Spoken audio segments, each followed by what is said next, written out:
Well, I have the fabulous Alan Miller with me, and he's a life coach. And I've often wondered what life coaches are all about, because there's quite a few of them out there. But we just came to kind of a bit of a decision. There's the left, and there's the right, and there's the straightforward. So we're going to find out where all that belongs. But at the moment, you're on Ninon Live. This is amazing. How are you? I'm fantastic. Good. Thanks for having me on. I appreciate it. Well, it's nice to have you on. We're down here at the Peppermill, and of course, Vegas Live with Ninon. Here I am, Ninon Live.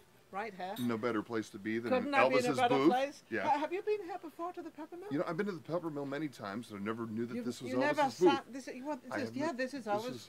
This is where he's. This is holy ground. This is definitely this holy is the ground. Grail. Yeah. It's funny. I was watching a little sort of biography of him, of when he started and how he started with this rock and roll stuff. Yeah. And sort of, you know, all the women and everybody was like, "Oh, we can't do this on television." I was thinking what they did then and what they do now. Oh like, my God! Yeah, yeah. From Elvis to twerking. Yeah, I know, it's amazing. So, what is life coaching and sort of life setting and lifestyle that we have to integrate into people now? They seem to have forgotten how to live. Yeah, you're right. You're right. Well, what I do is a lot different than life coaching because it's mindset coaching. So you do the mindset. So you've got to get your mindset. Because life coaches there's kind of a process of where you say, what's your goals, what's your dreams, where are you going, you know what I mean? And you're kind of paying somebody to be not only your friend, but you're paying somebody to go ahead and put you on track. Yes. Somebody to call you and keep you accountable for what you want. But there's a certain point of people where we can have the best. This is what being human is like. Okay, you have the. We are all human, by the way. Yeah, we are all human, so we're all susceptible to this. Yeah, exactly. Some of us, I think, are alien as well. But that being said, we're all human, and so this is what being human is like. Is okay. You have a car, a supercar. Yeah. That you've had that's worth millions and millions of dollars, except you got it for next to nothing. And then you have the best engineers in the world and the best instructors. Yes. And so you're gonna drive it. So somebody hands you the keys, and you open the door, and you're asked to go into. How to drive it. You won't. That's you won't amazing. get, and you won't. Some people will get in the car and go, "Oh, that's okay." Some people will get in there and drive it. Some people won't even they'll go ahead and, even worse, they'll go ahead and put a tarp on it and then put it in the backyard and look up under the tarp every 6 months. Because they don't want to face it. Yeah. They don't want to face the reality. I mean, that's what I would do. But if you could liken that to your life, I mean, if you have, if you look on YouTube or anything, I mean, there's a lot of great coaches on there, a lot of great inspiration. But I think it's finding the right coach for you, because we're all totally different, and I think you've got to kind of like each other.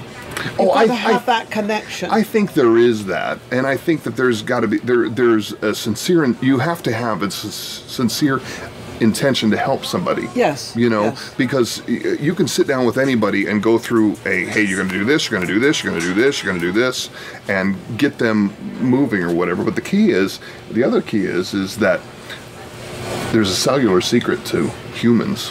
I want to know. I love to know secrets. Because it's no longer going to be a secret. No, we're going to let it out. We're blowing it out of the bag. It's not going to be a secret anymore. This is like, all right. But there is a cellular secret, and the cellular secret is not only do we remember things in our brain, and not only do we feel things from the universe, or if you want to call it your higher power, God, whatever.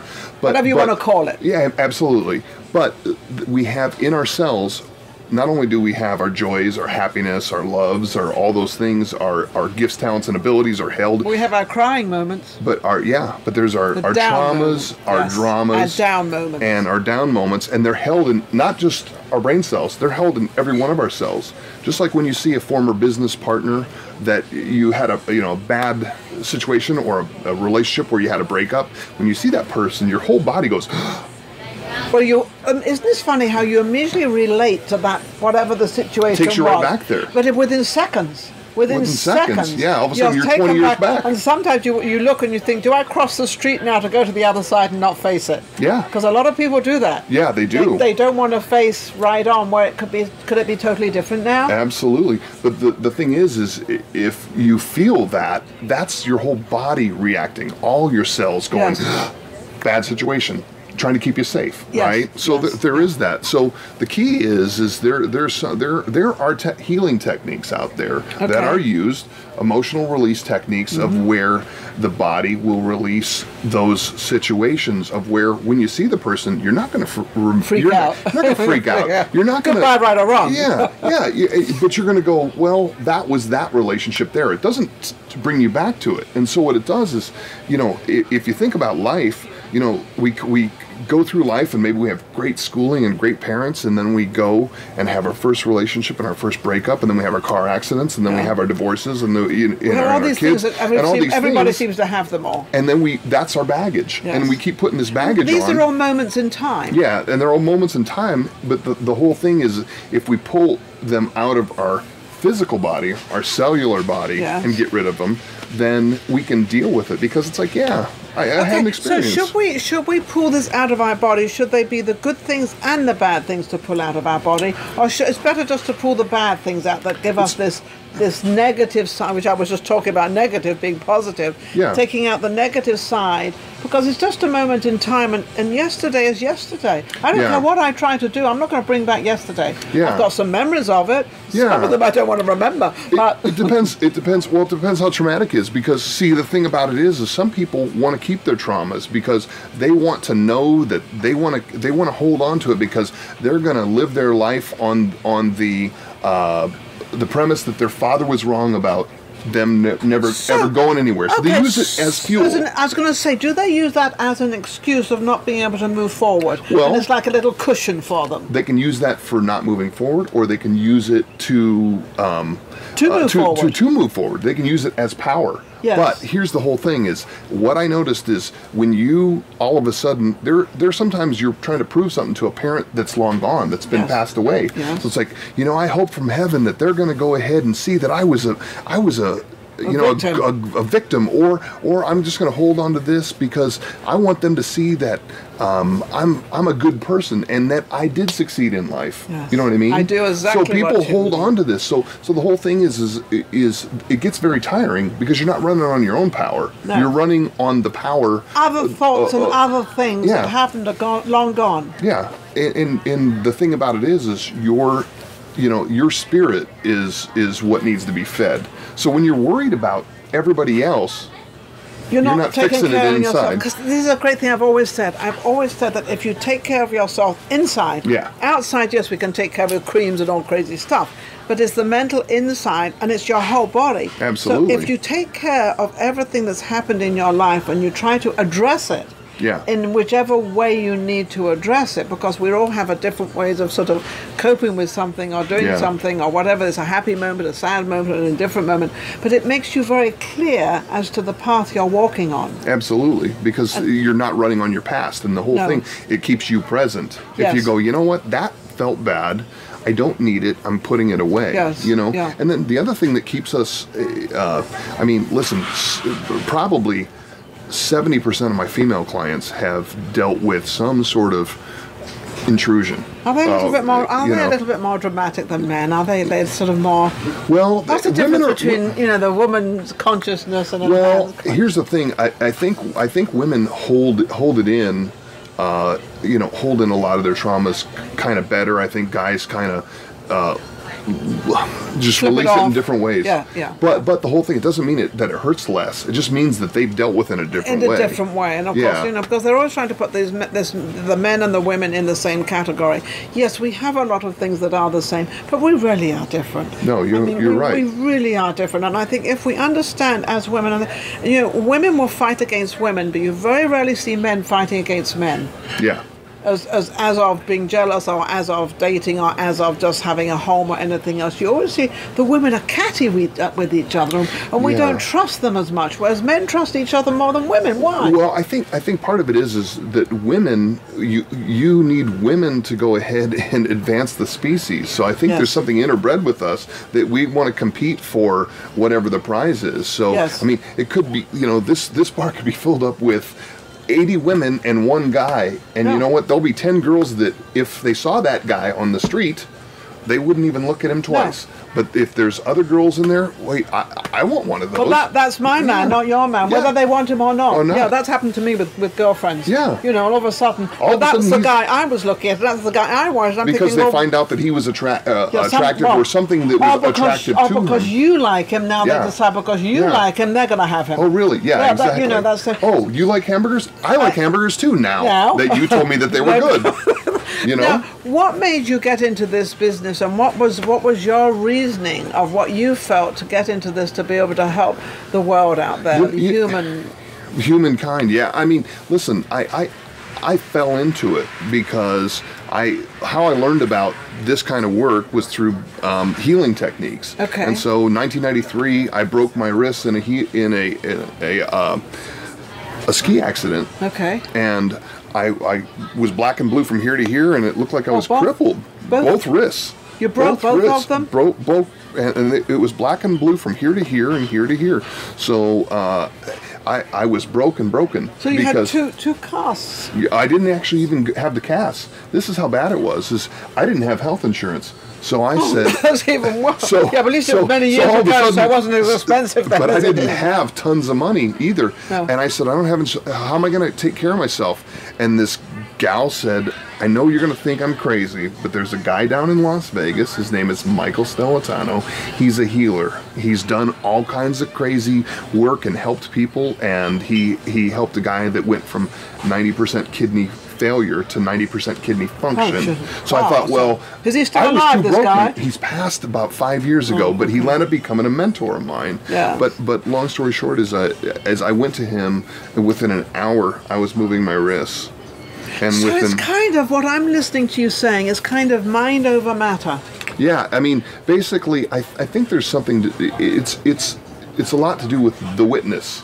The person, you know, they talk about the witness in the Bible of that somebody's saying, I got something that hurts, and you're saying you're pulling it on a spiritual plane rather than a physical plane, you know, or yes, I understand that. You know, so I mean, he did it with some breathing techniques and things like that, but he was very religious, but not who you'd expect to be very religious. And this took your mind off your broken wrists. I believed, and I was too broken and broke to believe that that he couldn't help. You know what I mean? Because I had a couple $100 to my name at that time in 1993. That was probably a lot of money at that time. Yeah, it was. but it didn't cost much, and the point of it is he worked on me, and it's part of what he did was called laying of the hands. Yes, a kind of healing laying hands on you and doing all that. I'm a big believer in that. You know, and because my bruises went from black and blue to yellow and brown within about 2 hours. So all of a sudden, was the healing. Yeah, you were moving them. I was moving the wrists. So this got you into doing what you do now. Yeah, because I say I was baptized into this by fire. You know, so I learned about those techniques, and later on, I learned about applied kinesiology, which is muscle testing, which is used in sports medicine and chiropractics, and other healing techniques as far as meditation, and with muscle testing, you can find out what is truth and what is not.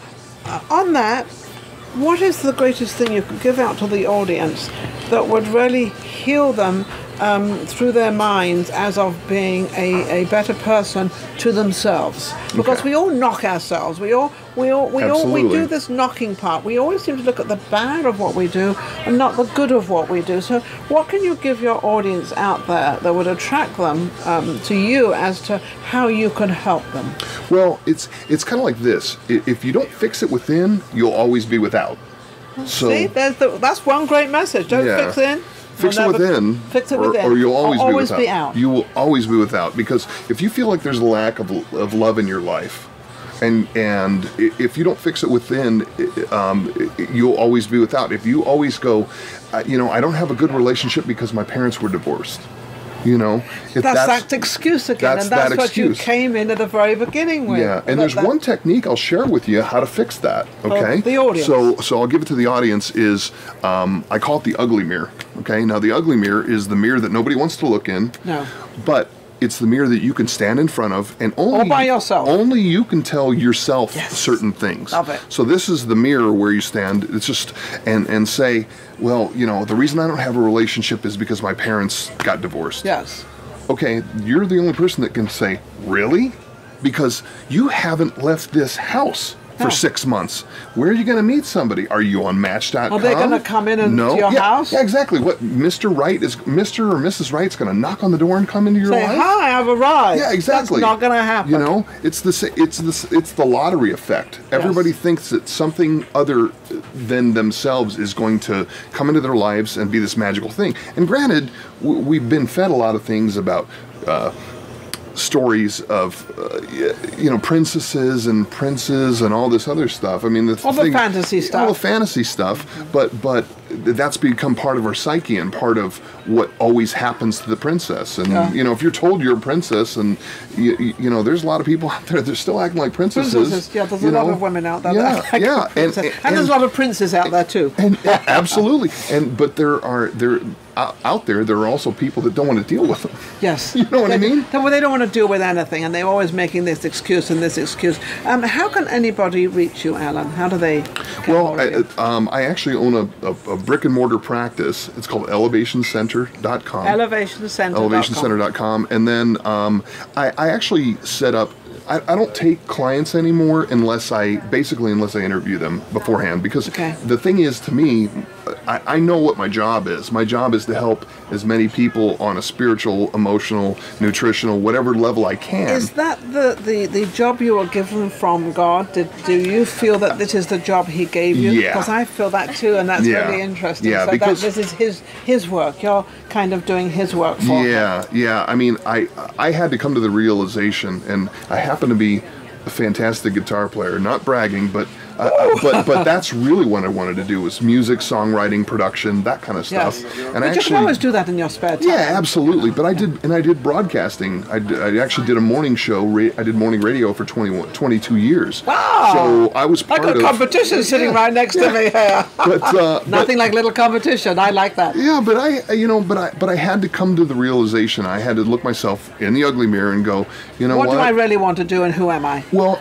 but how can I serve people on the deepest level? If I tell them a joke on the radio, then I make them giggle for a little while, and they can maybe tell the joke to somebody else and maybe make them laugh. It could be a rolling ball. Yeah, and if I played a song that made them feel like they just loved that particular song and it was their favorite song. Yeah. But if I help somebody on a spiritual, mental, social, cellular level, then they can go ahead and have immediate results from how they treat their wives, their kids, their family members, anybody they're around. You know what I mean? So that emanates greater than anything else. So And it's funny you should say that, because I was listening to something actually on I think it was on the radio, whichever, and it was this man who, on the way home, he would go and play soccer, or he'd go and play with his friends and everything else, and his wife had just cooked this meal and everything, and this went on for some time.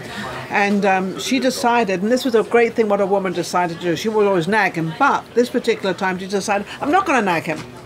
So she made a beautiful dinner and everything. She made everything, and he came. She didn't care when he came home. I think he came home 9:30, whatever it was, didn't matter. And she said, and he was like surprised that she would do this, and it's late at night, and she started to explain to him how she felt that she wasn't wanted anymore, because he would never tell her he wasn't coming home. He wouldn't say what time he was coming home. He completely dismissed her, though she was there. But she was able to, instead of rowing, she was able to sit back. Yes. And address it. And he turned around and he said, how selfish of me that was. To be that way. To be that way. Yeah. And he called his friends up. He said, I will not be joining you for sports anymore. He said, because my wife is more important than the sports. Absolutely. And I thought that was amazing. Nick is putting his hand up, because obviously Nick has a question. What's the question? I wonder if you have any seminars coming up or anything like that. Actually, I am working on a online seminar program of where I'll teach, and actually it's only 7 weeks. It's not 8 weeks, but it's and that's to go ahead and we're taught to do things in even numbers. You know, so 30 days, 12 months a year, that whole thing. But anyway, it's 7 days. So you're going to go 7. I love this. So 7's my lucky number.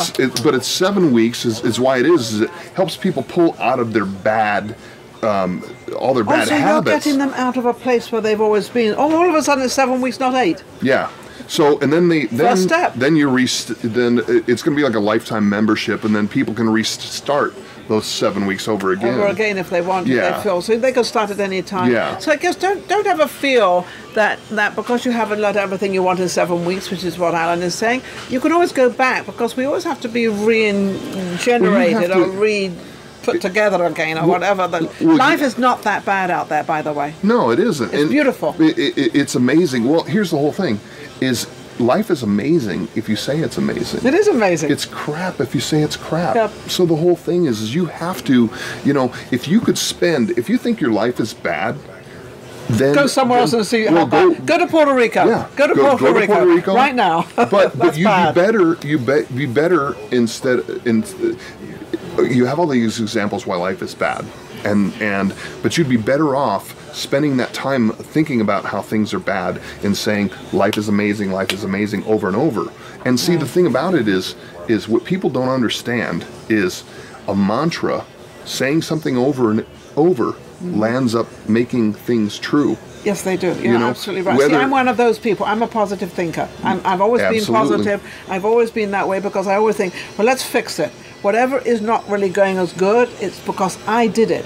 Yeah. Whatever happens in my life, as you just said, Alan, I created it. So whatever goes on, so if it's good, then I created it. That's wonderful. If it's bad, then I created it. So let's fix it. And I think it's you've got to get in touch, and this is what you're putting across. Get in touch with yourself. Yeah, absolutely. But the thing is now we've talked about this earlier before we got on camera. But really, if we could make our truths, our choices only binary, yes, we could make things a lot better. Yeah, absolutely. I want meat or fish. There's no such thing as meat fish. No. So you're going to have either meat, or both. Have a piece of meat and a piece of fish, but they're not going to be combined together as of one. Exactly. But you can still have them both. Exactly, if you choose to. Yes. But they're just two experiences. Yes. One of the best explanations in life I got was from one of my mentors. And one of my mentors, Dr. Russell Loveland, said, he said, does anybody know why we're here? and everybody went in the class went like, oh, I have no idea. And he says, I love it. We're here for experience. Yes. And so he said, not good, not bad, for experience. Mm-hmm. So and to serve. Yeah, absolutely. But to serve. But if you have bad experiences half of your life, okay, I already know what that's like. Let me have good ones. Yeah, let's go to the good ones. So if you want to have, and the whole truth is, I always say, talk about the ugly mirror, because if you look in the ugly mirror, you go, my life sucks. Yeah. Really? Yeah.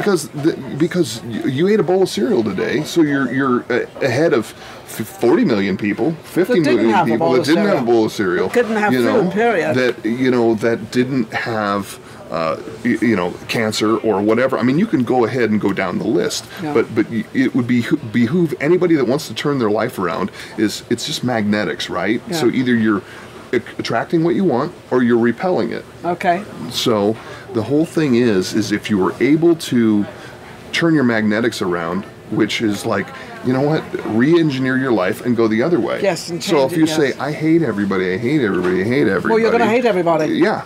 And you've made that true. Yeah. So if you say I love and find value in all of humanity, then that's what you're going to find. It's going to turn around. Absolutely, that's 100%. Unfortunately, we're running out of time. Okay. Where can they reach you? Elevationcenter.com. Elevationcenter.com. Or they can call at 702-726-2909.